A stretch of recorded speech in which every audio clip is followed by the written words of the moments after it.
Nova emisija televizije Slavonije i Baranje. Aktualnu političku situaciju u Hrvatskoj samo za STV komentira poznati borac protiv korupcije Munir Podumljak.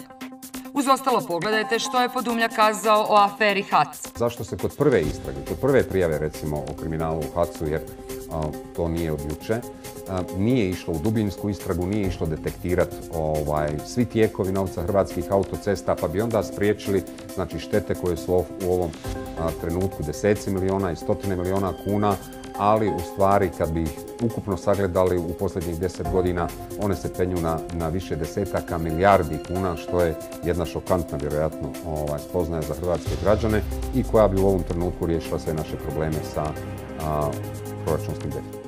Slučaju Perković. Tajne su zarobile državu i država dok se ne otrese tih tajni, dok konačno oni koji su posjednici tih tajni ne pozavršavaju u zatvorima, mi ne možemo dalje.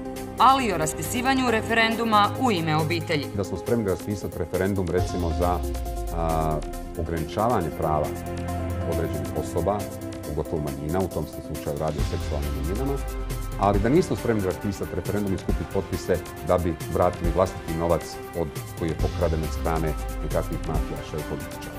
Mislim, ponovo govori o krizi društvenog morala. TV komentar. Četvrtak u 21:10 samo na STV-u.